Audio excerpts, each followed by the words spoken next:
Hi Nikhila ma'am, how are you?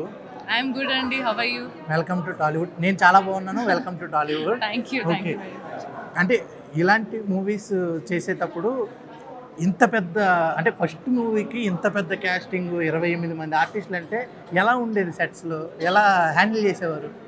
Handling కన్నా ముందు చాలా హ్యాపీగా ఉండేదండి. It's more like family. వీళ్ళందరూ చూస్తే వీళ్ళందరూ ఒక ఫ్యామిలీ లాగా రోజు వాళ్ళతో కలిసి పనిచేయటం, ముందు అక్కడ వర్క్ కన్నా ఎక్కువ మేము వాళ్ళతో కౌరులు చెప్పుకోవటం, ఇదంతా ఎంటైర్ ఎన్వైరన్మెంట్ అంతా ఇంట్లో ఉన్నట్టే అనిపించేది నాకు. వాళ్ళు సెటిల్కి వెళ్ళి వీళ్ళతో ఒక వర్క్ లాగా అనిపించేది కాదు. ఓకే, త్రినాథరావు గారు అంటే కామెడీకి పెట్టిందే పేరు. సెట్స్లో ఎలా ఉండేది? ఈ కథలో కామెడీ ఎంతవరకు ఉంటుంది? ఆయన ఎప్పుడు ఆయన కనిపిస్తేనే మేము నవ్వుకుంటూ ఉంటామండి. అంత బాగా హ్యూమరస్గా మాట్లాడతారు ఆయన. సో ఆయన సినిమాలు కూడా అంతే హ్యూమరస్. సెట్లో కూడా ఆయన అలాగే ఫ్రెండ్లీగా ఉండేవారు. బట్ ఒక్కసారి కెమెరా రోలింగ్ అని అనగానే మాత్రం అసలు అందరినీ స్ట్రిక్ట్గా చాలా కంట్రోల్ చేసేవారు ఆయన. కంప్లీట్లీ డిఫరెంట్ పర్సనాలిటీ వచ్చేది ఆయనతో. So I think his given his best to the film.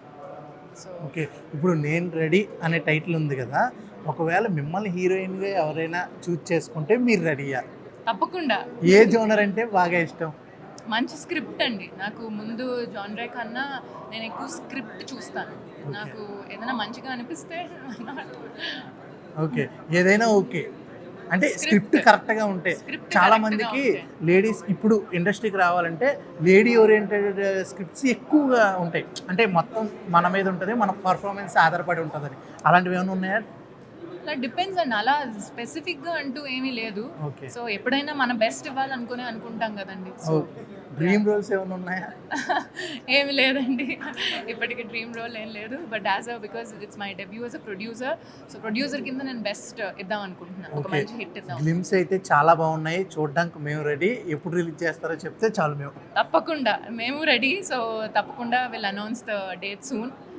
రెడీగా ఉండండి. థ్యాంక్ యూ అండి, all the best, congratulations. Thanks.